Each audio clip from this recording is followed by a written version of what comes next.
Motion detected at the Blink doorbell.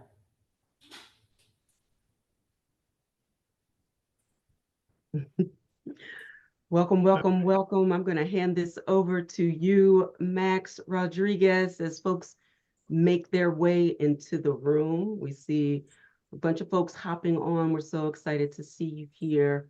I want to thank Max Rodriguez for the entire month, for having me on, for us having this conversation, and for you lifting up Black women and the work and the work that we do, and the wealth that we enjoy and intend to enjoy 100-fold as we go forward.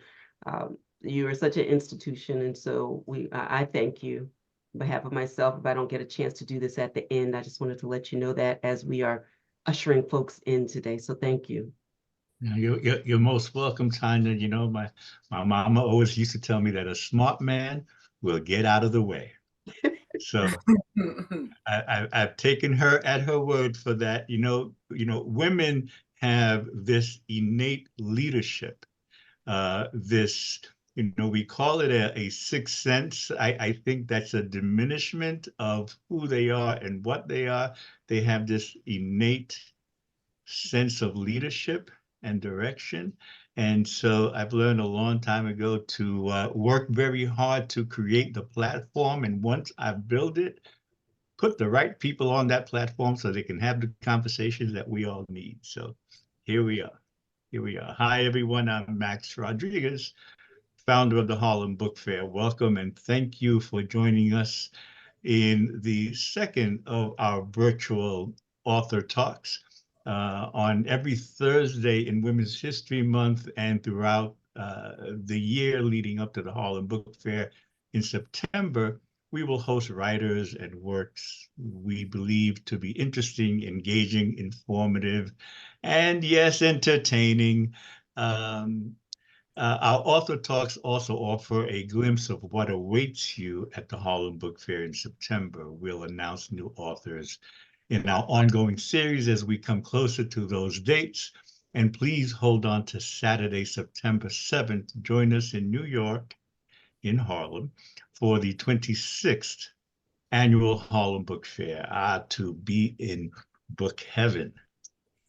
Black women and money.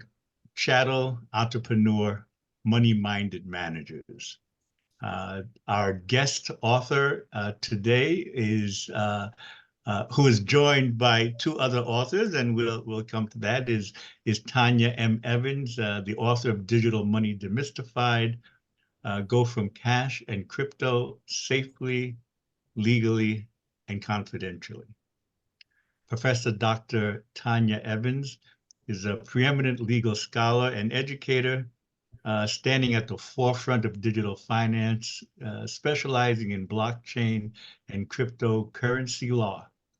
As a fully tenured professor at Penn State Dickinson Law and as faculty member at Penn State Institute for Computational and Data Sciences, Dr. Evans plays a fundamental role in bridging the gap between complex legal theories and rapidly evolving digital finance world. And more than that, translating all of that, making it digestible and accessible to people like me and like you. So here we are. This 4-part series will address how we carry forward the legacies of the past, making the most of our present opportunities and strategically prepare for future financial landscapes. This empowering conversation will aim to inspire Black women to take charge of their financial destinies, equip them with knowledge and confidence. Harriet's Bookshop, named for historical heroine Harriet Tubman, celebrates they celebrate women authors, women artists, and women activists. They are our bookseller for this event series. They are located in Philadelphia, Pennsylvania. They're open from 12 to 6 p.m. You can find them or email them at info@Harriet Bookshop or harrietsbookshop.com. We are fierce advocates of independent booksellers.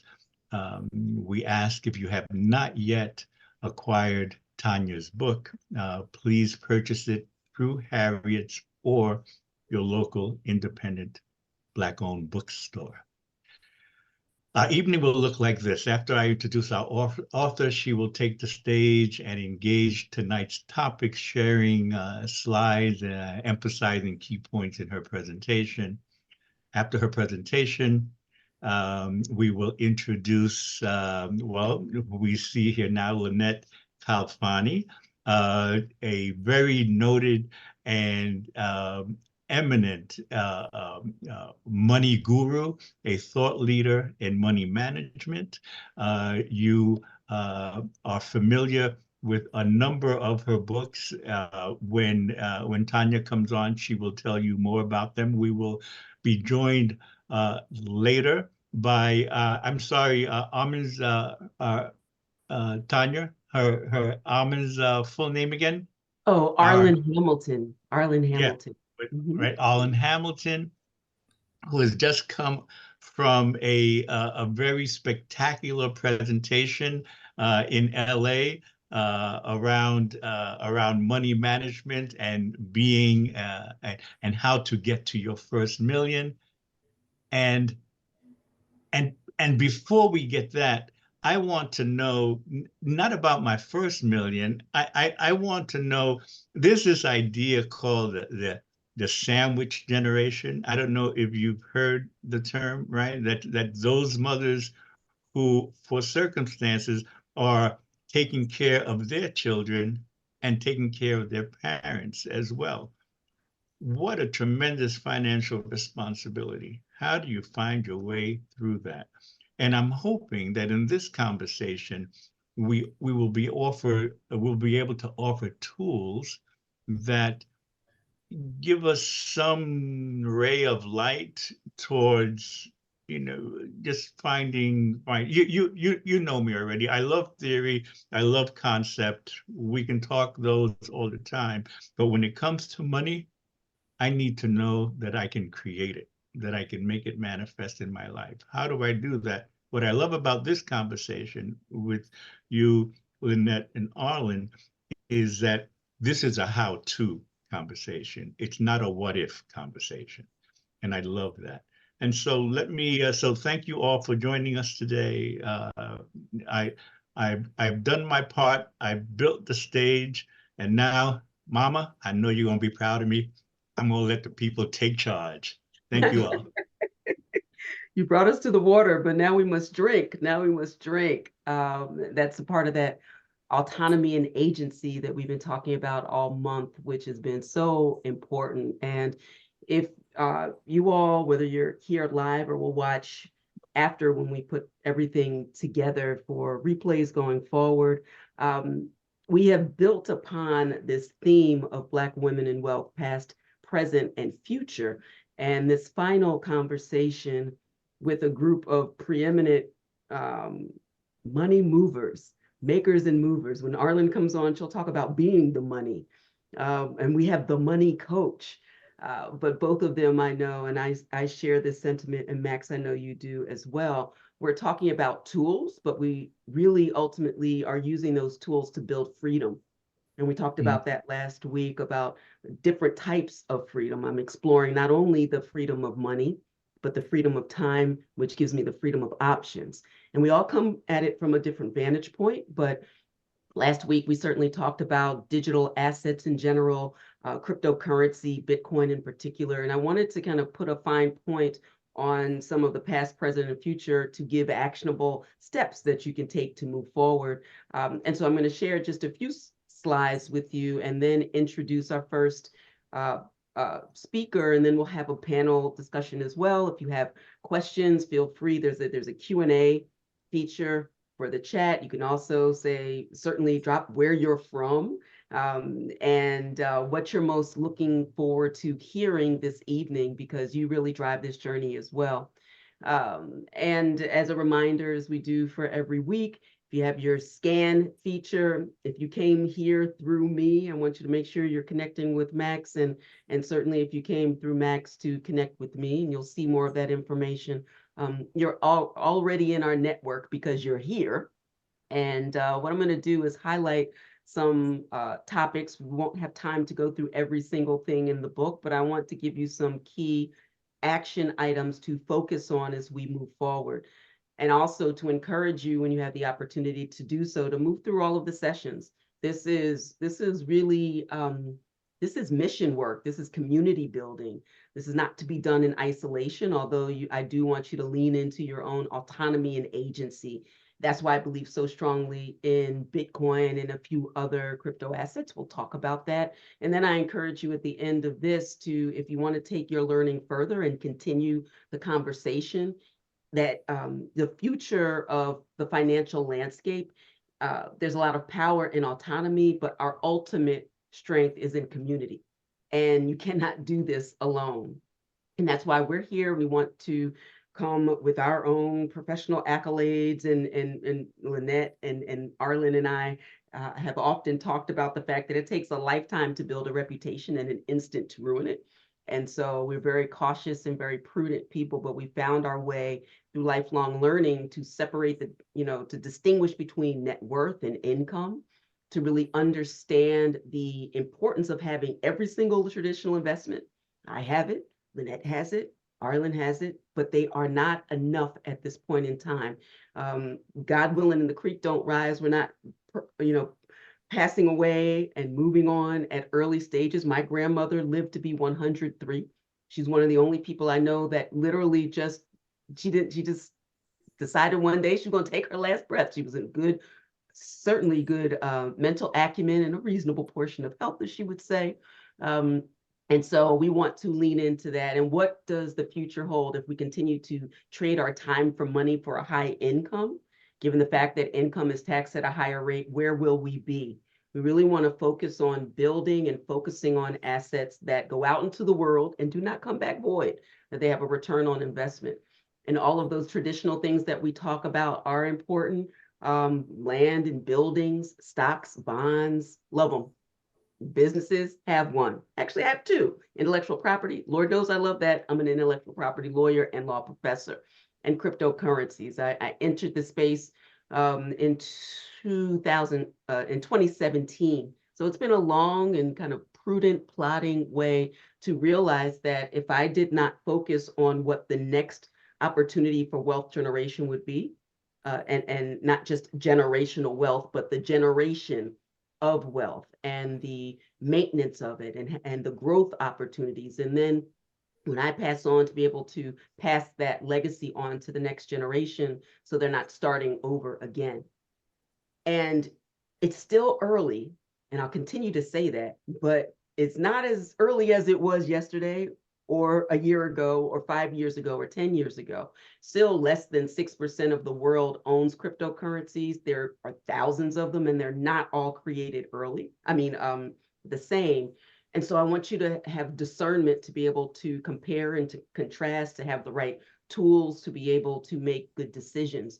But a strategy of fear is never going to be a great strategy, either the fear of getting in or the fear of missing out. Fear is not a strategy, it's an emotion. It signals information, but that's not sufficient as we talk about the rise of cryptocurrency. So financial literacy now includes what the next wave of wealth opportunity, and the exchange of value, what that will look like when borders become less important, although we can't tell it right now with the wars and the rumors of wars, but we are becoming increasingly globalized, not just here on Earth, but as there are increasing missions in outer space. We used to talk about that a long time ago, and it was just somewhere in the future. Literally, the future is now. And so learning the language, you don't have to know everything about all the things, but you do have to understand what money is in order to understand the impact of a new form of value exchange. We've always had all sorts of different ways of bartering and having value exchange before physical cash, but it all came down to a social agreement. And it also comes down to trust. And when I think about the crisis of trust in each other, in institutions that were once lauded, and private entities as well, and when I think from an African diasporic point of view, when this country, it's actually a feature, not a bug, that everybody is not treated equally. This country loves free and cheap labor. So if you continue to decide that you're going to trade time for money, that will keep you in a generational cycle to serve someone else as they are leaning into investments and taking calculated risks and understanding their risk and reward calculation. I wanted to show you that this is a chart from the Dow Jones from just about 2008. We see the financial crisis there, and then plotting along, it ebbs, it flows. Money and value has a life cycle, but over time, when you pull back and don't look at one day or 1 month, you see the upward trajectories. We see what happened with the crisis of the pandemic, of course, but it recovers, it ebbs, it flows, and so does Bitcoin. Bitcoin started here in 2009, wasn't even worth a cent. Went through various ebbs and flows, bull markets, bear markets, bull markets, bear markets, and it can be volatile, but we're talking about long-term strategies. Long-term strategies. Dow looking very similar to the Bitcoin trajectory that continues to go up. It's over $70,000 now. When I first opened my business, it was at around 10 or 11,000. And everybody keeps screaming that Bitcoin is ended. Bitcoin is ended. Well, someone forgot to tell Bitcoin. And so kind of talking what crypto is, I'm inviting you, and I'll say more about this later, to have a special session where we take a deep dive. But I want to tell you now, based upon my book, what it's not. It's not as complicated as financial gurus would have you believe. Oftentimes when people talk about that, it's meant to separate the haves from the have-nots and the makers from the takers. This is not complicated. And rest assured, if there were Beyonce tickets on the other side of you figuring it out, a whole lot of people would figure it out like yesterday. It's not just for criminals. Less than 1% of digital assets are used in criminal activity because it's pseudonymous, not anonymous, and it's publicly traceable. So there are many companies that work in tandem with the government to figure it out. Crypto is secure. It is volatile, but there's volatility in most emerging asset classes. This is the nature of it until there's more participation, till there's greater regulatory clarity, which is what we're starting to see this year with the advent of SEC-approved exchange-traded funds for Bitcoin. That happened in January. So don't listen to what big business and finance, what they say, watch what they do. For every Jamie Dimon, they're also significantly involved in the crypto space, all right? For Larry Fink, and now says he says the masses want BTC, the masses want Bitcoin. And so BlackRock is one of the preeminent issuers of exchange-traded funds now. We have to pay attention to what big banks are doing, what big business is doing, so that we are not left behind again. Visa's in, MasterCard's in, Fidelity. We've talked in the past about PayPal and Venmo and Cash App. You have to figure out your risk-reward tolerance because it's not about the absence of risk, but about calculated risks and managing it through a balanced portfolio, deciding what percentage. I focus on 5 to 10%. I'm a little more, I lean in a little bit more, but you have to find a way to offset and balance and not just be an earner, but really lean into this idea. And I know that Lynnette and Arlan will talk about what it means to be an investor. We're not talking about betting. We're talking about long-term strategies so that we're not surviving from month to month and year to year, but that we're thriving because we're making calculated decisions, because we're assessing risk, that we're taking our emotions out of it, that fear is not an investment strategy unless you intend to stay broke as a joke, ready to choke. So thinking about this idea of what your financial future looks like, it really is a story. And it's a story that leads to a result. And you have to decide whether you want to be in the middle of the pack at the end, when there's nothing left, or whether you want to be a high achiever. And this is the time to make that decision. The decision ultimately to be healthy, to be wealthy, to be wise and prudent, and to take that next step. Max doesn't want to pontificate during this series. We want actionable items to move forward. And so figuring out tonight as we are in conversation, what questions that you have to figure out what your next right step is going to be. Remember the books that we have today to get you started. Digital Money Demystified is mine. Your First Million is Arlan's. Bounce Back, and we're going to hear from Lynnette. I'm going to introduce her now. But this was just to kind of open your mind and awareness to the possibilities of what can be. You can do this, and we can certainly help. And we've spent a lifetime trying to get this thing right. God ain't done with none of us yet, but we're better off today than we were. And we look forward to sharing all of this with you. A final thing now, and I'll share it in the chat as well. If you head to advantageevans.com/BBB, that's for Bitcoin Beginners Blueprint. I'll give you a preview of that, and we can spend some time in the VIP session to take a deeper dive. Again, I'll share that in the chat, and we'll talk a bit more about it later. Now I want to tee up and be in well, I'm going to go to the background, bring up Lynnette to the foreground so that we can start listening to her and what she's going to share with us tonight as well. With that, I see my dear friend here. Let me give her proper flowers, and then before we do that, Tonya, just a quick thing. You know, I always like to step in because my thing is always language, right? It's always language. And what I got from what you just said was the idea. I always say that language either frees us or it contains us. Yeah. You know, we get to choose which one, right? And yeah. Here's the thing. So money is what I have in my pocket.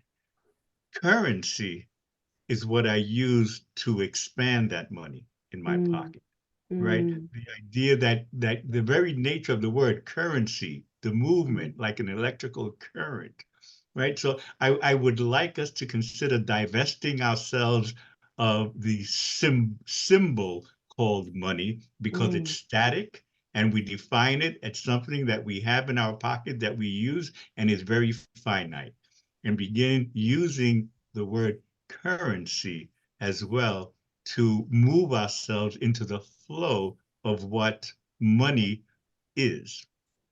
Thank you. I love that so much. That might be my next book. Thank you, sir. It's yours. I can't write it, but I'll be there with you. So next, I have the pleasure of introducing Lynnette Khalfani-Cox, a name many of you know and respect deeply in the world of personal finance. Lynnette also is known as the Money Coach, and that is a registered trademark. So don't try her. You'll hear from her lawyer. She's a personal finance expert, television and radio personality, and the author of more than a dozen books, including her latest bestseller, Bounce Back. And with an MBA in marketing and a deep passion for helping individuals achieve financial freedom, Lynnette's advice has guided countless people out of debt and into a life of prosperity and financial security. Please join me in welcoming Lynnette Khalfani-Cox. Thank you so much, Tonya, for that introduction. I have to say something though. You're not going to believe this. So with the advent of AI, artificial intelligence, and so much of what's going on the web, there is a lot of hallucinating that I think you might have heard of this term, where ChatGPT, Claude, all of these things sort of hallucinate and make up facts. One of which was about me, about my bio. I do not know how this has been put out there in the world. So no, you're not a doctor? I don't have an MBA. I do have a master's degree. My master's is in journalism. I have a master's degree in broadcast journalism from USC in Los Angeles. But literally, this keeps popping up for me. So anyway, I don't want people to say, "Oh, she was faking and fronting," because Black women will on it. That's right. That's right. So with that said, thank you for having me, Max. Thank you so much for your gracious comments and just for providing the space and platform and just all that you've done over many decades to uplift Black authors, to Harriet's Bookshop. Thank you as well, of course. With the 15 minutes or so that I have, I really want to direct my remarks in sort of three different areas, if I might. Certainly, as I was thinking about comments about Black women in wealth and about the future of money and investing, I was like, okay, let me try to mix it up here. And I know you wanted me to weigh in on my book as well. So I really want to sort of target my comments in three areas. Certainly, I want to talk a little bit about investing.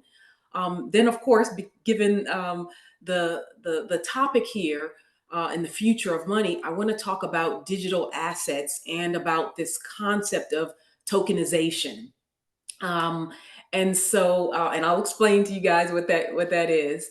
And then finally, I'll spend just a few minutes talking about my book, about Bounce Back, the ultimate guide to financial resilience, and what we can learn from it, what we can learn from having gone through setbacks and bouncing back and living to tell the tale.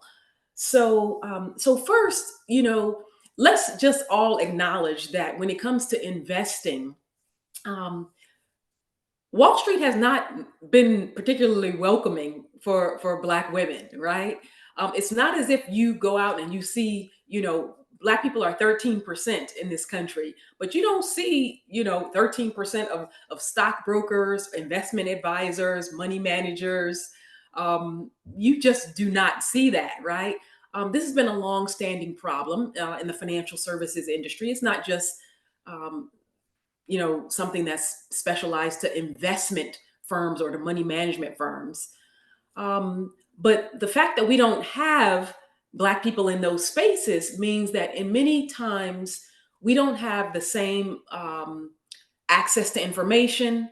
We don't have the same affinity factor, the same person to kind of bring you along and to talk to you.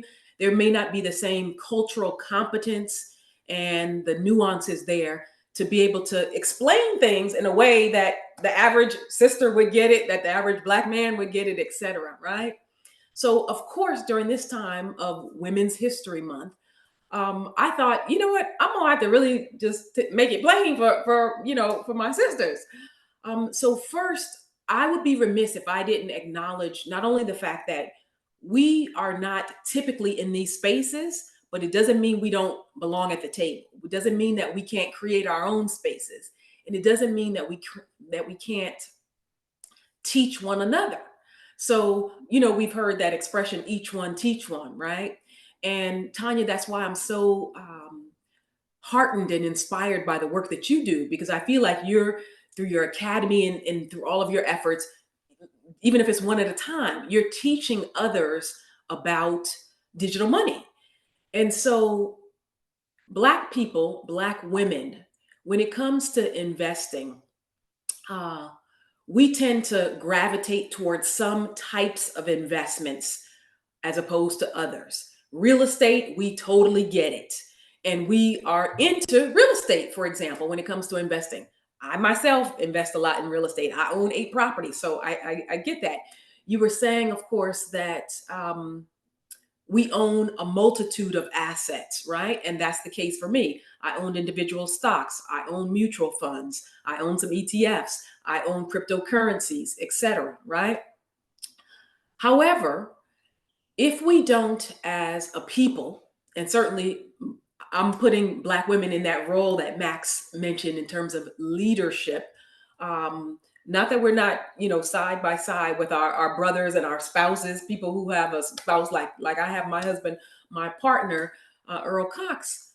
But if we don't recognize that we're not going to close the wealth gap, we're not going to out earn our problems, because Black people have 1/8 of the net worth or wealth, as do white folks. And the wealth gap is only growing. And why is it growing? It's growing in part because those who own assets already are multiplying those assets, and those without are falling further and further behind. So, one of the things that I really want to share is that ownership is key, and you have to own assets. It can't just be about owning uh, depreciating assets, although the second concept that I'm going to share when we talk about tokenization, I want to make you have a little bit of a mental leap about what it means to own things, and how you might even be able to turn some things that you might think are just, not necessarily appreciating assets, but how you might be able to monetize them. So when I think about using your assets for the future and the future of money and growing your wealth, I'm thinking mostly of equities or stocks, fixed income securities or bonds. I'm thinking of mutual funds. I'm thinking of asset classes like cryptocurrency or commodities, real estate, and so forth. You need to understand that no matter what you're purchasing, certainly when it comes to anything in the stock market, 90% of your portfolio's performance is based on your asset allocation. Now, what does that mean? That's just a fancy little Wall Street way of saying that it's the mix of investments that you have in your portfolio. That's all asset allocation is. Just like grandmama said, don't put all your eggs in one basket. And that's true, because that is a more risky strategy. Now, Tonya referenced before and said that she's a little more aggressive in terms of 5 or 10% allocations. Most investment advisors, when it comes to crypto, they're recommending 1%, maybe 2%. I've been aggressive. I'm with you over here on the 10% level. I'm already there, and probably a little bit beyond when I look at my overall investments. But I happen to be very bullish on crypto. Now, why am I bullish on crypto? Not only because I believe in blockchain technology, and that I believe that Bitcoin in particular is a more perfect form of money, and that fiat currency, like a dollar bill or any currency that a central bank can print around the world, is going to lose its buying power over time. It could be devalued, etc. Whereas Bitcoin is going to be a store of value and increase your purchasing power over time. So that's one of many reasons. Supply and demand also is a huge factor here. We all know that things that are scarce, the price goes up, right? If somebody says, oh, there's only 3 pair of Jordans with this particular signature on it, then you know those 3 pair of Jordans are going to cost a pretty penny. Well, there's only 21 million of these tokens of Bitcoin that are ever going to be printed and issued, right? So the fact is, we are going to have a supply imbalance, and we already have it with these Bitcoin ETFs that have been issued. And just the other day, we saw, the ETFs alone bought over 3,200 coins, and the miners, and again, I know Tonya probably talked you through a little bit of this, but Bitcoin miners who are solving these complex computations and putting this on the blockchain, they are only producing, what's the number now, Tonya? 850 For the say it again. 850 in a day. Oh yeah, that are being produced right now. So again, supply and demand is going to continue, in my opinion, to push the price upward. But now I want to link, because I mentioned real estate and a pair of Air Jordans, let's say, for example, I want to tell you about this concept of tokenization.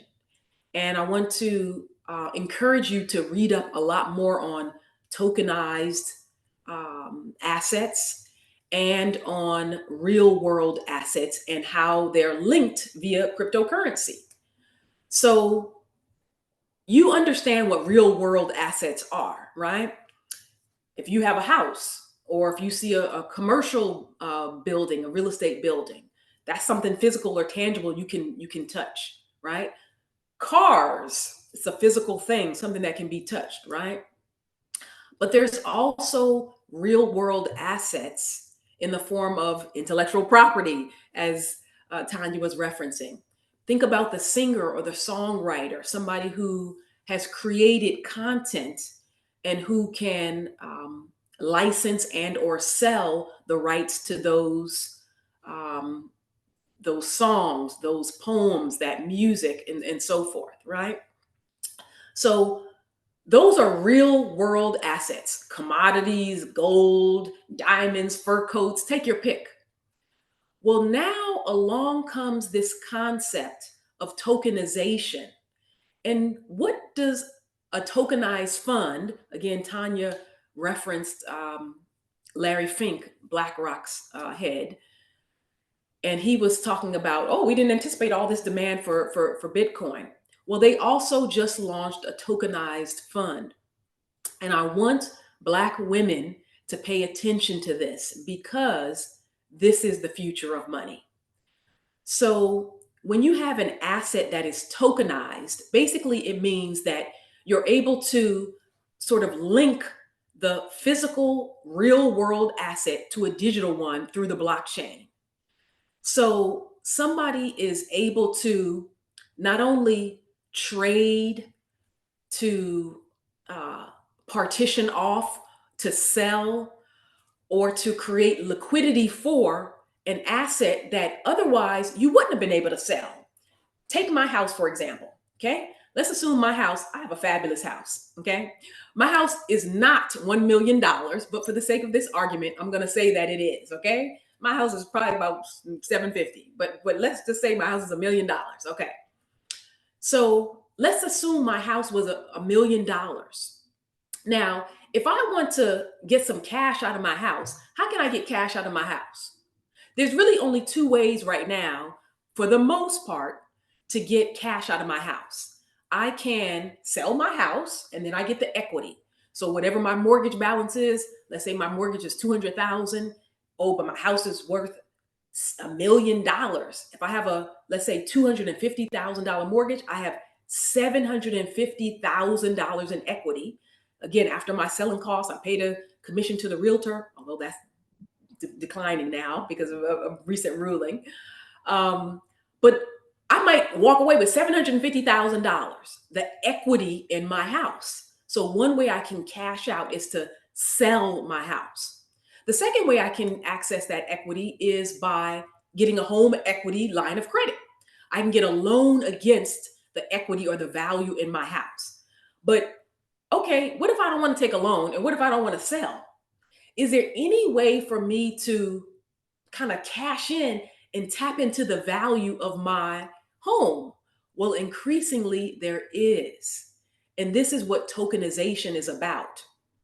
Let's assume my house is worth $1 million and I'm willing to issue 1 million tokens, $1 each, that represent the value of my $1 million house.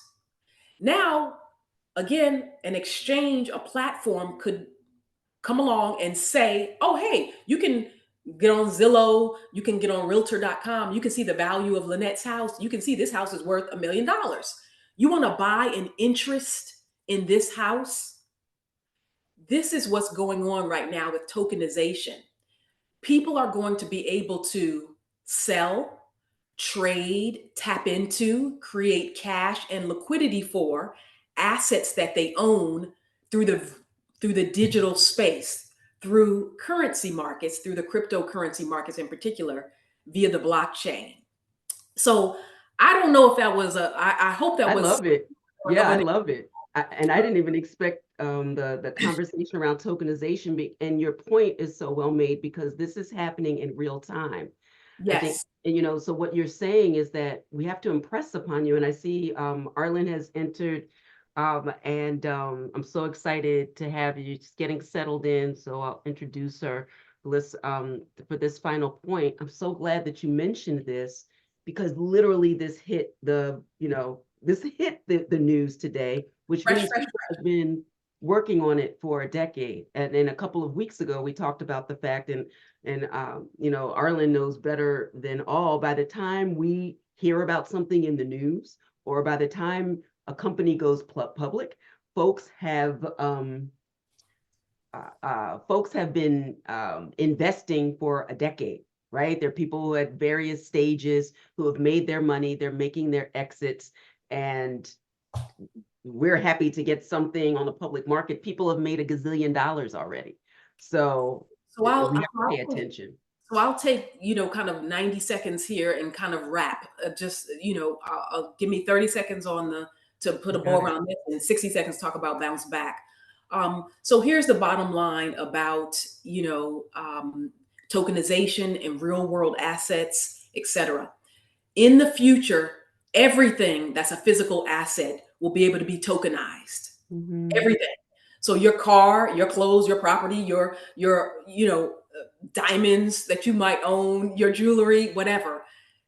And then you will be able to sell, trade, have an interest, get cash from. You can still own the actual asset, but you might be able to get money from it. So again, I'm just going to encourage you to start reading up more on this concept of tokenization and how it's linked to physical, real world assets. Okay. Now let me just say for 60 seconds about bounce back. Yes. Bounce back and the bounce back workbook.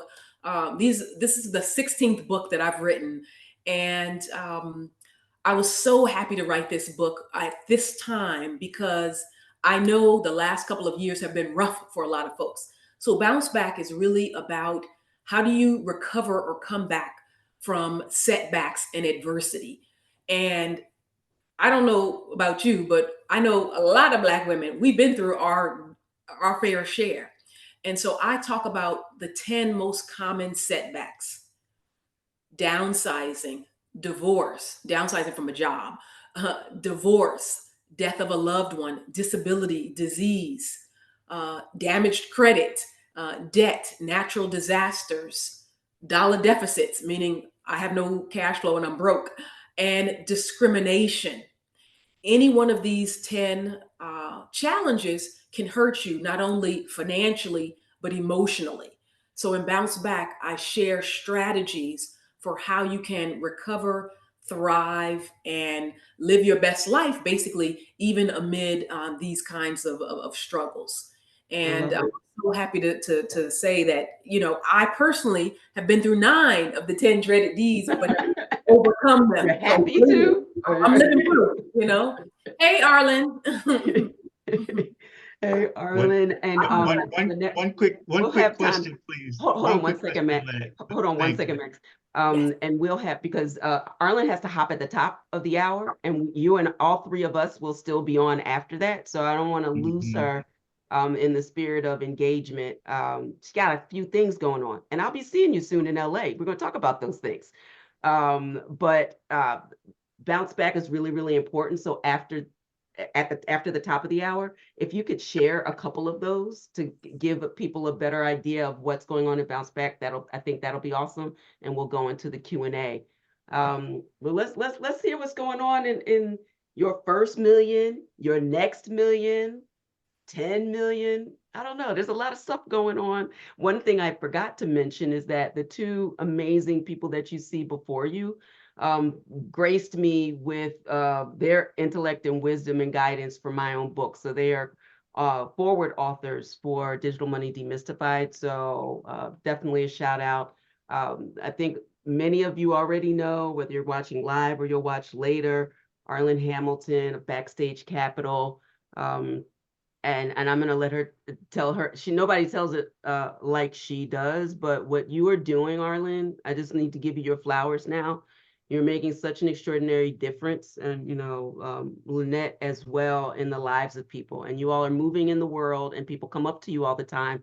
I don't want you to ever lose that feeling of knowing the impact that you're making, which is why not only your book right now, but the live event that you're going all in. You're going all in. And so I hand this mic over to you to kind of share your thoughts about what the future of wealth and investment looks like, and your observations around the role that digital money plays in that as well. Oh, let's make sure. I'm going to get you unmuted. Okay, dear. So we'll probably chit chat, Tonya, but Yeah, so Your First Million, briefly, my story is that in 2015, I was homeless, was on food stamps for part of it, but ran out, and ended up sleeping sleeping on the floor of the San Francisco airport. And today, I have invested in more than 200 companies led by underestimated founders who are women, people of color, and LGBTQ plus. I identify as all three. And I've also invested in 30 funds by emerging managers, currently on the cover of Black Enterprise. And my new book, Your First Million, came out this year. So I've been on this never-ending book tour that has been wonderful. You know, it's just been, I'm at home right now because this is my background, but I'm at home right now.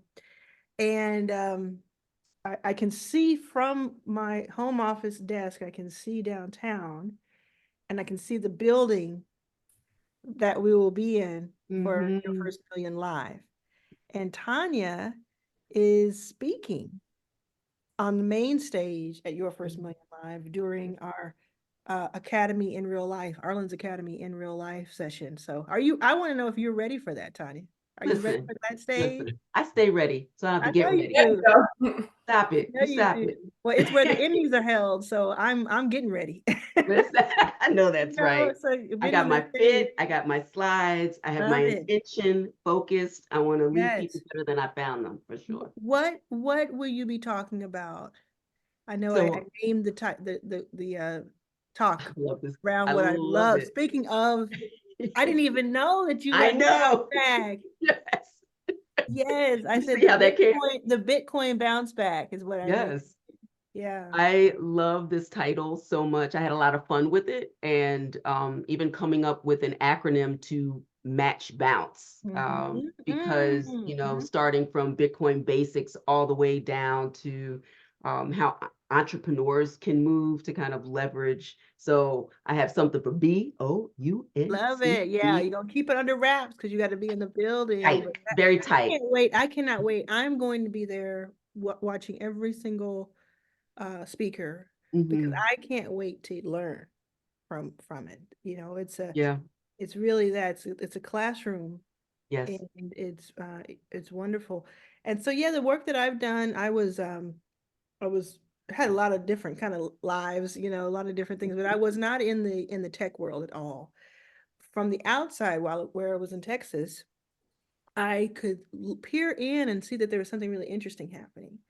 And I wanted to be part of it because I felt a kinship to it. This startup world, people having a vision, having an idea. And once I learned what a moonshot idea was, I was like, that's me all day. I'm full of moonshot ideas. It's always thinking, shooting for the moon. And but then I learned that less than 10% of all venture capital goes to anyone who's not a white man in the United States, and they make up 30% or so of the United States. So that was just not something I could sit with. And it quickly turned from I wanted to see how I could raise some money for a company to start a company. It changed to what if I raise that same amount of money instead of trying to raise $1 million for a company? What if I raised $1 million and I invested it into other companies that were for us? And I said, well, what would that do? What would that change? And it changed my life. It changed that question changed my life. And it just changed everything that I thought I would be doing. And it's been this wild ride ever since. And I was someone who watched Bitcoin because we all know this, but this was all going on in such a crazy time too. It was just so much happening at once. But my mother actually, once I told her what it was, like in 2016, she ended up buying Bitcoin and Ethereum before I ever did. I remember talking to her about that. Yes. Yeah. And for years she would check her wallet, and she still does. She ended up selling quite a bit in I think 2022, and she's so sad about it. I get it. So sad about it. But she ended up doing that. And I would watch that, and then I would also watch what people were doing with NFTs And I stayed back. And I think I was right to stay back because I was offered the opportunity to have a 10,000 piece NFT series, Mm, do all the thing. And for me, I thought I certainly could sell that, but I don't know. I'm always like, it's what I say about, it's like cataracts, not cataracts, LASIK eye surgery. mhm. Let me let somebody else do it for a few years. I'll see how it's And gonna. then see, right? I'll come back and see how they feel. So I watched it from afar, but then Tonya, when you and I met and we were, masterminding and doing all these things, I would see you were not only in this world, but you were it was like your life's work was teaching it. Mhm. So became very curious to me. And then I was able to watch your course on my academy. And that was like, I said, you know what? It's just like AI today. There Yeah, are so many Black people, so many of us who are running scared. And it's okay if you don't want to participate, but it's not okay if you don't want to participate, but you don't have the education to know that you don't want to participate. right. It scares the heck out of me when people are like, I'm not going to try AI. I'm not going to try that. It's robots and stuff. I'm like, you got to at least understand it to form that opinion because it's that wave is going to crash onto you. Mhm. So that's where I see it's in the education of it. That's why I added it to the curriculum of this event. Yes. There's so many other topics that are marketing, content, all the things. I'm like, Yeah. let's go back here because, and you all can tell me this much better than I can say because I don't know. What did happen? So it crashed and now it came back. Why was it able to come back? It's self-correcting, sounds like. Well, I love the question. I'll say something briefly, and Lynnette, because I feel like you had a good segue into that in some of your remarks. One, and you know this about investing, Arlan, about the life cycle and the energy of currency, bringing it back, Max, to what you said earlier, and the difference between focusing just on the word money, which has us focus more on the fiat side of what governments do, and the energy, the currency of moving value Mm. is really, really powerful. And it just is the nature of things. One of the slides that I showed earlier is just the life cycle of the stock market. We looked at the Dow earlier, and it kind of, it ebbs, it flows, it has booms, it has busts. And people who are savvy make money in all seasons, right? Are you going to go long? Are you going to go short? Is this a bear market? Is it a bull market? Removing the fear so that we can, having an investment thesis, studying a chart. So it has an energy, it is a life cycle. And also in 2024, we have increased regulatory approval of those spot Bitcoin ETFs in January. So banks are moving. We have the halving event, which happens in a couple of weeks, where the amount of Bitcoin released or mined every 10 minutes is reduced by half. This happens only once every 4 years. It's called the halving event. Every 210,000 blocks. That is happening at the same time as the ETF. So the banks are buying up. Lynnette was just talking about all of that. That is why we see the pressure, because people like me, people like Lynnette, hopefully your mom and you cannot get Bitcoin out unless you pry it from my cold dead hands. So price has to spike because it's simply supply and demand. Lynnette, you agree? You answered it. I mean, it's spot on. Most of it is supply and demand. Certainly, institutional investors have now come to the table a lot more, and I think that that's driving a lot of it. The ETFs being approved, the SEC lost a case. Some regulatory factors, but at the end of the day, is the best case for Bitcoin is supply and demand. It's like there's only 21 million that's ever going to be issued ever, period, end of story. And so now that people are recognizing, like, oh, wait a minute, if this is the case, and it is the case, there's no if, because how much do I need to have? How much exposure do I need? So some people are self-custodying, they're buying it directly on their own. Some people are having it through a place like Coinbase. Others are buying through an ETF, kind of a proxy for it, or buying it through stocks like MicroStrategy. Oh Lord, I done so well with MicroStrategy. Let's go. I was showing Earl the other day. I was like, "Whoa!"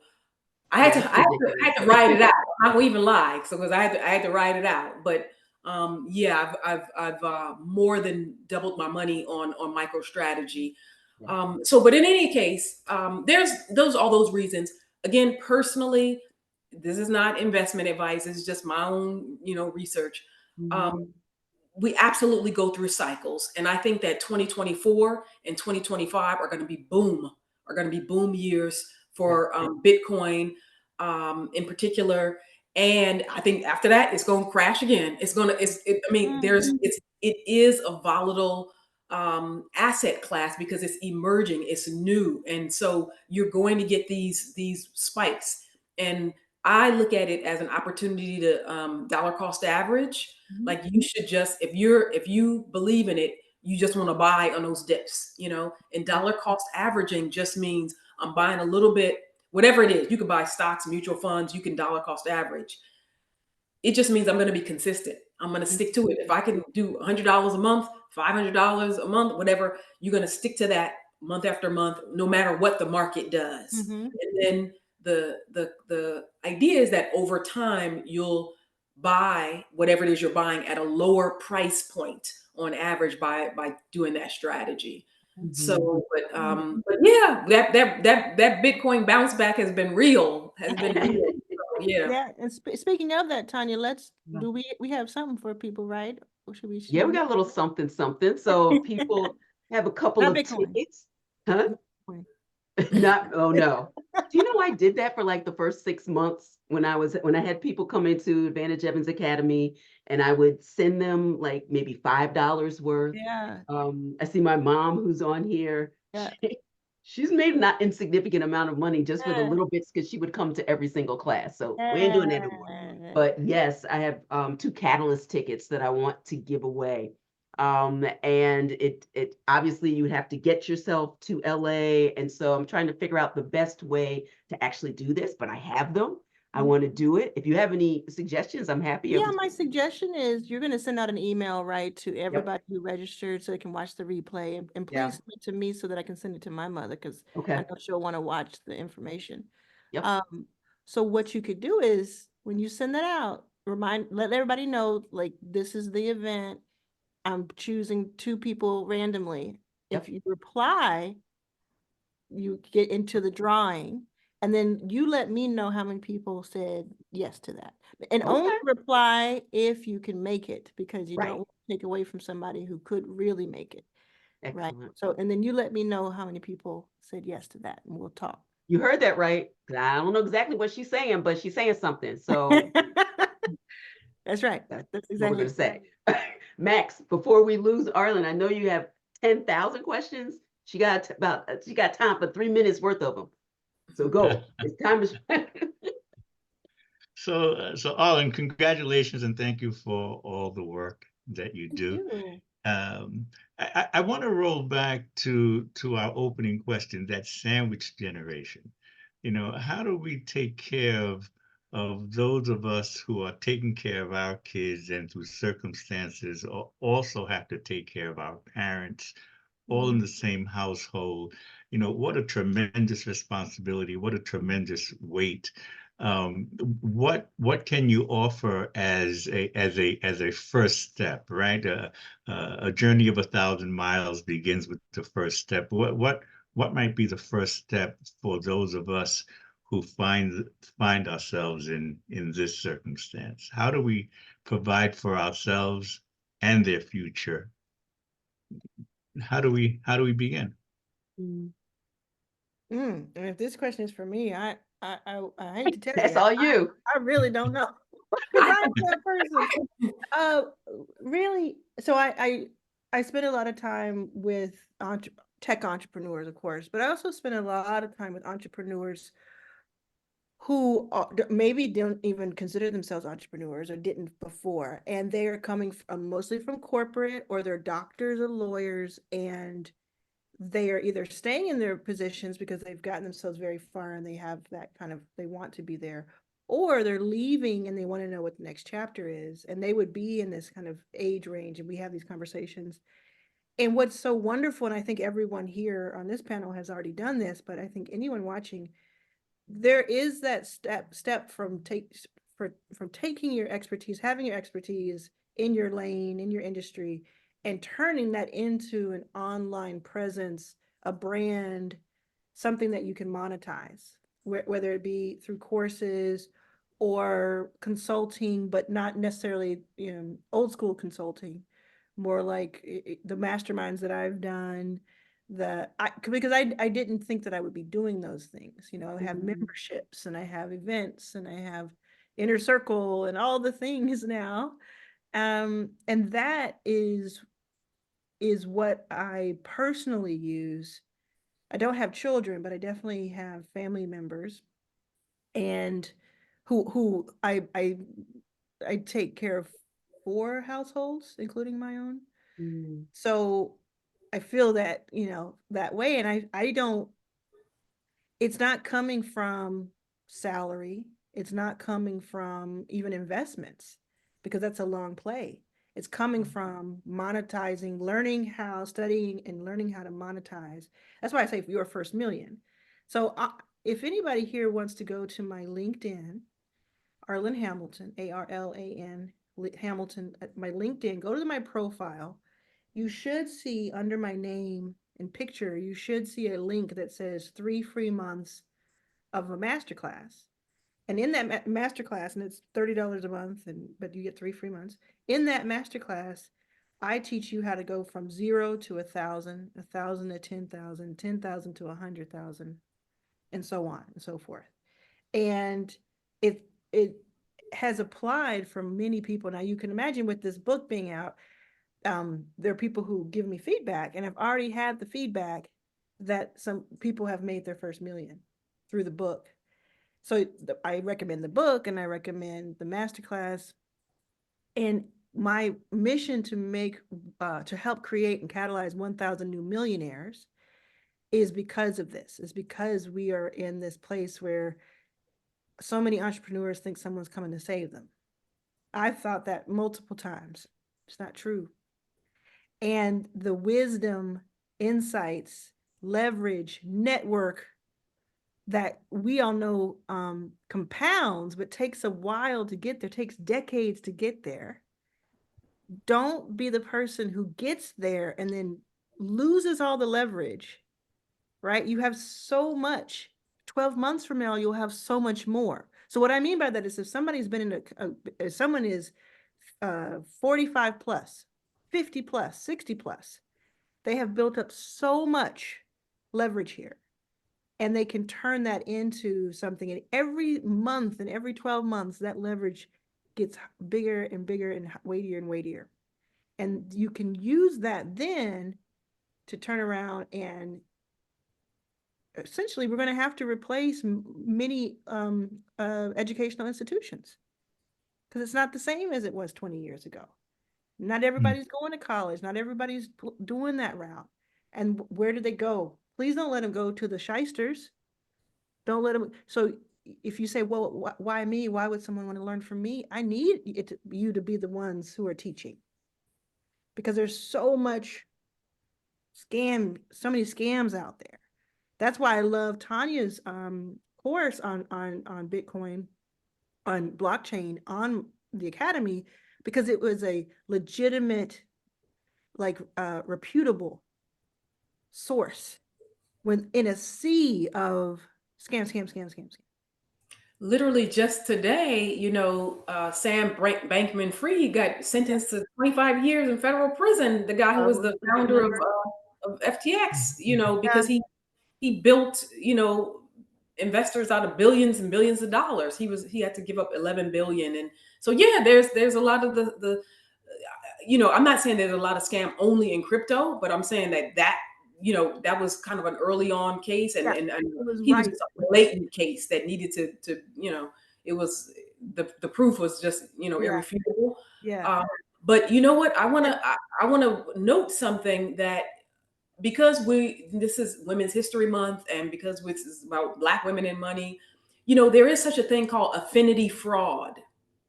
And affinity fraud that we all have to be aware of and keep our guards up, because affinity fraud happens when somebody who looks like you or who runs in your same circles and has a similar um, network affiliation, uh, seems like they're a member of your tribe in some way. They might go to your church, your synagogue, or your mosque. They might be in your fraternity or sorority. They might have a professional affiliation or a membership or trade group to which you belong, right?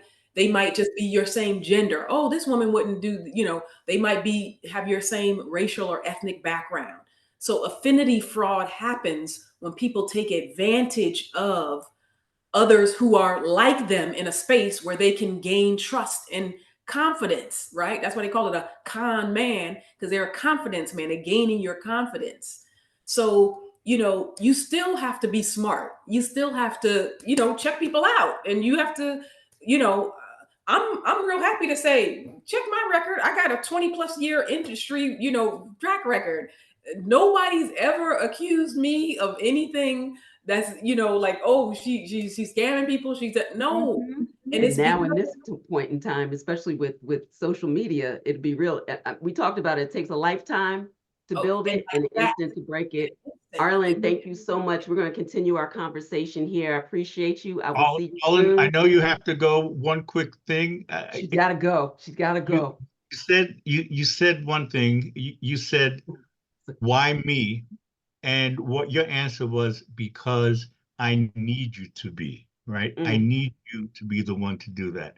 And I want everyone to hear that this is Arlan, who believes that you can. Someone who has walked the walk, she's walked the gauntlet, and she is who she is. And that moved me. Oh, That moved me. Why? Because I need you to be. oh. And as a community statement, that's a gem. That's all we need to hear from each other, because I need you to be. Thank you, Arlan. Thank you very much. Thank you. We appreciate you. See you soon. All right, I'll follow up. That's so powerful, Max. I appreciate that you said that, and it's extremely moving, and it's true. We are the ones that we have been waiting for and looking for. And when I think about, you know, what Arlan has built, when I think about what Lynnette has built, literally brick by brick, and not self-focused, but self-confident and so intentional, because like Harriet and children, you can't save everybody, but you know, moving in an intentional way to provide the necessary information and resources, and then we have to do that final mile. But the work is so important, and empowering people to recognize the power in themselves is what I hear. But the time is yours, sir. So Lynnette, if I can swing back to your conversation around tokenization, point of clarity. Your $1 million house, right? You've tokenized it to the value of 1 million tokens. Just practically speaking, who owns the house now? I would think that 1 million people now own $1's worth of your house. So how does that work? I like the idea, but who owns the house now that you have tokenized it out? so great question. I'm still the owner of the house. Only somebody who owns an asset can tokenize it because of legal restrictions, etc. There are some, you know, cases that there are some instances where that's not the case, like intellectual property. They may have licensing, you know, rights or something like that. But for the vast majority of any kind of a physical sort of real world asset, the owner has to be the person who can tokenize that asset, right? So now just think about it. Just let's forget about tokenization for one moment and just think about normal lending, right? a bank is not going to lend me more than the value of the house, right? And a bank honestly doesn't even want to lend up to 100% of the value of the house. So a bank, they like to have a cushion, um, a, a ratio, a loan to value ratio, usually 80% or less. Some will go up to 90% or whatever, but generally speaking, it's comfortable for banks, credit unions, etc., to say, okay, if your house is worth $1 million, we'll give you a loan up to as much as 800,000, for example, because that would be 80%. Now, there are platforms that allow you to tokenize real estate. And so, again, you are still the owner, but somebody else is getting an interest in the property. Now, this is emerging. This is brand new. This is not, there's no widespread, this is not done in the current mortgage market. But what I'm telling you that is when Tonya said the future is here, it's right here. It's upon us. So again, everything in the future will be every physical asset will be able to be tokenized.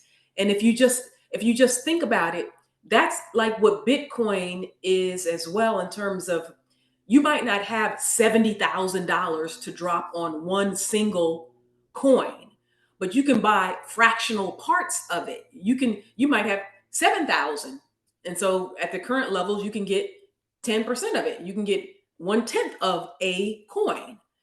Or you might have $3,500 and you can get 5% of a coin, or 1/20th of a coin, right? So that the way that you can stack sats, as they call them, satoshis, which are little fractional portions of a whole Bitcoin, it's divisible. So now what tokenization is going to allow is for people to be able to divide or partition or sell or trade and reduce in quantity or value something that they own. Again, think about a car. If you have a car and you own it free and clear, you don't have a lender to whom you're making payments. You got the title to it, you have the paperwork and everything. The car is just yours in your name. Again, it could be ditto for a property if you have no mortgage and you have no lender that you're making payments to. But for this example, it could be a car. So now, again, we're seeing models where, what are people doing with something that's a depreciating asset like a car? Typically, when you drive the car off the lot, it declines or depreciates in value, right? But some people have figured out other business models to make money off of a depreciating asset. You heard of Turo, for example, right? People are renting out their cars. So somebody might have a house and they might rent out the house, Airbnb the house, right? So they're making money off of it. That's just conceptually like a little way. They're selling the time, the interest, to say, okay, you can stay in my house for one night or for 3 nights or 5 nights or whatever. And they're making money off of it.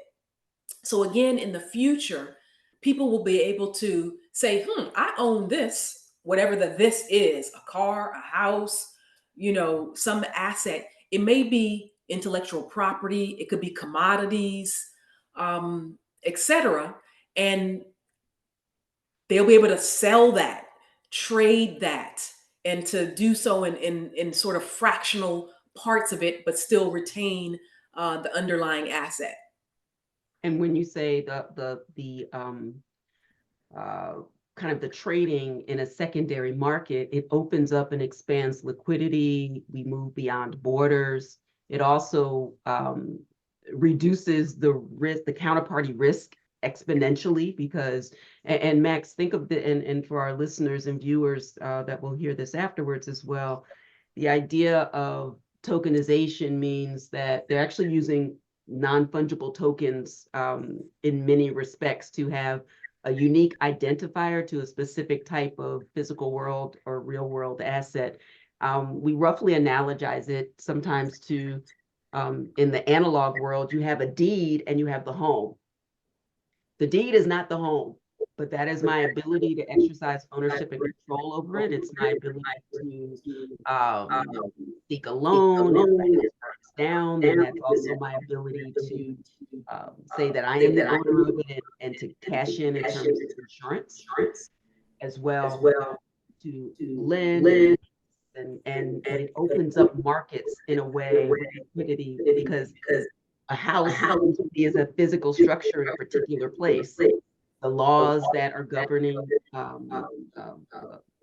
homes and land, that's a state-driven concept, but my ability to sell expands exponentially when it's tokenized, and we'll see the tokenization of securities and commodities. That's what Think about that. Think about that. Let's just pause on that for a moment, okay? Right. If I'm telling you that every asset in the future will be able to be tokenized, she just said securities. So we haven't even touched on securities, Right. traditional securities that we think about, stocks or bonds. Okay, you got a 401k, you own some stocks, you have an IRA, an individual retirement account. Do you own some stocks? Oh wow, you own, $10,000 worth of, Microsoft. I'm just making up a stock that you might own, right? So you can imagine being able to tokenize your asset, your interest in this $10,000 worth of Microsoft, Right. and somebody else can give you some money for that. You might not have parted yet with the actual shares. As You're an still owner, as a as an shareholder. Exactly. So I mean, it may sound like a little weird or kind of next level, but just think about that. Everything that you own in the future can be digitally represented. So just like that deed represents your ownership, as Tonya mentioned, in the house, the token or the coin, the token on a blockchain is going to represent an ownership interest in the physical real world asset. So it's going to be exciting because that's an entirely new, it means we're going to have a whole new financial system. That's It correct. means we're going to open up new asset classes, literally this alone, tokenization itself. So when we talk about the future of money, that's really getting to the future of money. Absolutely. It's right here and it's definitely right now. And also people would say, well, why? We already have the deed, we already have this situation. But when you think about assurance and surety, we didn't talk in this session about blockchain technology, but essentially that is a digital time-stamped record of transactional data. So originally it was for Bitcoin to say at any given time, who owns what at any given time.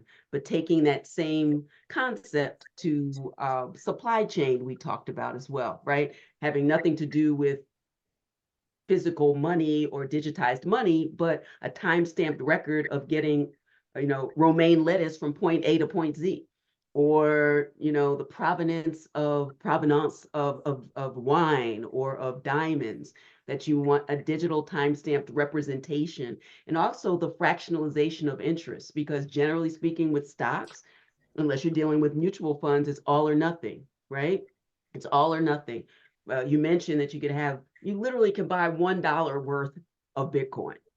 And if that's what you can do, I highly recommend that you start, not legal or financial advice, but it's generally all or none with stocks. And so this is the reason it kind of opens up, and you can monetize not only on the primary market, but on secondary market. It's really, really exciting. That's why inviting people on, you'll get an email after this with some other opportunities to dig down. But I'm so glad that we've at least started to have the conversation. We have to speak in the language of the future, because most people are not having this conversation. And that's where you have, it's riskier with emerging markets, but that's also the potential for reward. And may I say one other thing about the why? Because I just want to break it down in levels that I hope everybody can get.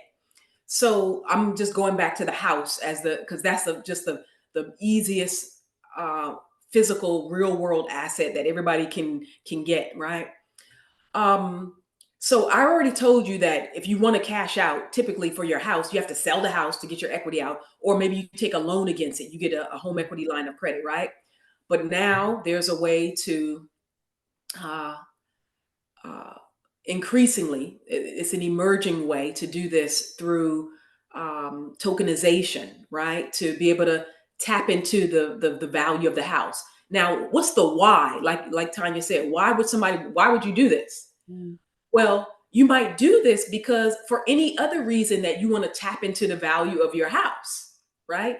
So let's say you want to send your kid to college. Let's say you want money to start a business. Let's say you need to pay off some credit card debt. Let's say you want to,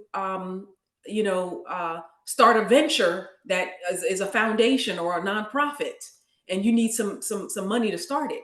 But no, you don't need to go to the bank for approval. You don't need to have a credit check. You don't need to sell the house that you own. You don't have to go through all of that process. Redlining, Yes, discrimination. yes. So the why, again, as this emerges, and it's new right now, but it's on our doorstep. The why from the seller standpoint, when we talk about liquidity, it's just meaning like ability to sell or cash out or to move, to get cash out of something quick, right? So things that are like cash or cash equivalents, money market funds, you know, that has high liquidity. You can just cash it out to, real estate is not liquid. Real estate, you typically have to put it on the market. You have to get a listing agent. You have to show the property. You have to sell. You have to get a buyer. You have to close. It takes 60 days, 30 days, 90 days, whatever it's going to take, right? So that it's not very liquid. But this is allowing something that's illiquid to become liquid, to be able to get the cash out of it. So now that's why you as the seller would want to do this. Like, oh, I could cash out if I need cash for some purposes. But the other party who's buying the interest, what's in it for them? Well, they're getting ownership stake. So again, in the future, just like right now, if you have a mortgage and you have a home equity loan or home equity line of credit, that loan is subordinate or secondary to your primary mortgage. In other words, if everything goes to hell in a handbasket, that first lender gonna get paid first. Whoever's the primary lien holder on the house, they get their money first, right?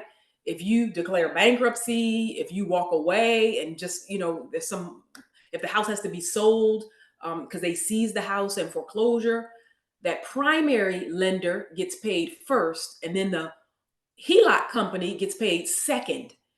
And that's the reason why a HELOC or a home equity line of credit typically has a higher interest rate. It's a subordinate debt. It's secondary to that first mortgage. So yeah, the interest rate on that loan is higher because that lender is taking a little bit more of a risk. Because if something goes wrong, they're going to get paid second and perhaps not at all. Not at So all. That's right.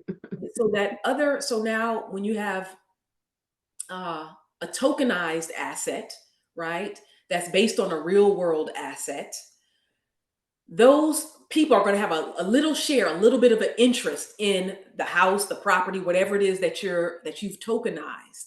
And again, smart contracts are going to solve all of this in terms of making sure that it's not going to be over 100% of the value of the home or over 80%, et cetera. As I mentioned, there's going to be marketplaces established where everybody's going to be able to see publicly through, blockchain is a public ledger, to be able to determine, okay, well, how many of these tokens are outstanding on this house? And is this a good value or a good, potential investment? Or I'm just going to have a little bit of stake in this house because that's a good neighborhood. I see that neighborhood is going up in value, right?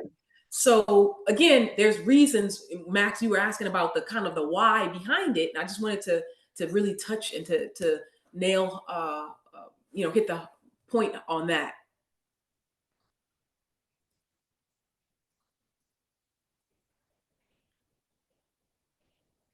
Oh, Your you're on mute, dear. So what then for those of us who need those first steps? I love the ideas that are I love what I'm able to see from this conversation. Fabulous. I'm hoping that many of our audience are also sort of getting a glimmer of an idea of what's possible. That's great. as a next step, where do we begin? You said, Tonya, that if all you have is $1, then buy $1's worth of Bitcoin.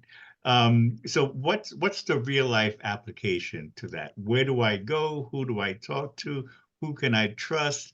Am I all on my own, or are there places where one can go to sort of learn how to engage?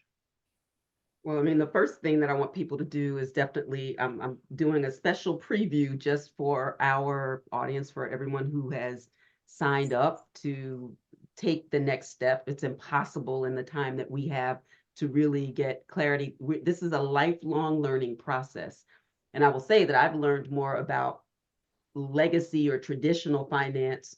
I've learned more since 2017 when I entered the industry than I did in my entire life. And I have a great deal of academic privilege, went all to the schools, did all the things. And yet my best knowledge base came from taking responsibility for my own income, my assets, and my mindset. And once I leaned into, I don't have to know everything. And I highly recommend that no one wait until you know everything. I am an expert in this. I have a book and I learn something new every single day, because we are at a time, and it doesn't often happen, where we are witnessing the build of the plane while the plane is taking off. And the world has changed in the last few years more than in a decade, and the next two will change more than in the last 20. That's how quickly that technology is going. So I say all that to say, you want to get into community, you want to have the conversations. You have now met at least 3 people who have valuable resources and information to share. And buying the book to at least demystify the space about criminality, about environment, about regulation, about the tech bro, and this is only for a certain demographic. Actually, Black people, both in the United States and throughout the diaspora, actually over-index in purchasing, because it's the one place where we don't have those traditional legacy intermediaries that have traditionally kept us out of what Lynnette's talking about in terms of even just getting, the right valuation on a home. When I get ready to sell a home, it's going to look mighty white. And somebody's going to meet them right because I know that I'm going to get a lot more money when it looks a certain way. And if a certain person opens the door, has that exchange. The fact that if you can't have a job that has a salary and benefits to really support you. I'm a tenured law professor. I have some of the best healthcare in the world, other than, I guess, Congress. But everybody is not as fortunate, right? And what you have to do in order to get that. We want people to be empowered. And that starts with community of trusted resources. And so lean on us, the things that we're offering, the conversations that we're having, so that you can vet and prudently move forward. And Lynnette, I'm interested in your thoughts about that for sure. Sure. I think that community absolutely is one of the keys. In Bounce Back, I was talking in a full chapter about the discrimination factor that you mentioned. I personally was the victim of appraisal bias and the appraisal gap. White guy came to my house, appraised my house $100,000 less than my white neighbors. I was like, I'm not having it. I contested and, had a second appraisal done, and it did come back, $100,000 higher, but it was a hot mess. Yes, there's a reason that Black people over-index on cryptocurrencies, because we don't have to experience the same sort of banking while Black, type of phenomena. If you, walk into a bank and might get the little side eye or something, if you just trying to cash a check or trying to deposit, a large sum or whatever. But for folks who want to move forward, at the end of the day, you absolutely have to educate yourself first. So it's been said you should educate before you allocate. And that's so true. So I talked about asset allocation in the beginning. That is really just the mix of investments that you have. What portion is in stocks or bonds or mutual funds or cryptocurrencies or real estate or other investments. So before you put your hard-earned money to work, you got to educate yourself. There's just no getting around that, because honestly, nobody's going to care about your money more than you do. So Tonya has phenomenal resources, obviously, and I do strongly encourage folks to not only be willing to read a book, take courses, etc., but just start talking. Just we need to have these conversations. In Bounce Back, one of the strategies that I tell people to recover from any of the 10 dreaded D's is about connection, is about reaching out for help. So there's two different things, right? You can have a community of people, you can have a network, and they say, your net worth is your network, and and so forth, right? Bars. Or reverse it. Your net worth, your net work is your net worth, whichever way you want to put it. The idea is the people in your life are going to enrich you in a lot of ways. So if you lose a job, how are you going to quote unquote bounce back and get a new job? Chances are somebody who's going to make a referral, put your resume to the top of the list, get you that not only introduction that you might need, but that interview and so on, right? So having the right people matters, but that it can't stop there, because again, if we're honest, when it comes to money issues, especially for Black women, there's a lot of shame, guilt, embarrassment, fear, a lot of negative emotions attached to it for the stuff that we don't know or the stuff that we did. And we feel like, oh my God, I got myself into this mess, I got to get myself out. No, you don't. Not by yourself. You can get in community with other folks who are willing to help you. But sometimes you got to let your guard down a little bit. You got to be willing to ask for help. You got to be willing to say, I don't understand that. Explain it to me. It's no, diss to you. It's no, something about your intellect or any, bad mark against you to say, I don't get this. I don't understand. Explain it to me again. Because everybody has their lane, their genius zone where they operate, where they're like, it's popping. I get it. This, I'm in my element, right? And money, especially talking about digital money, the future of money, etc., it can be overwhelming for some people who haven't had that language or that background in that context.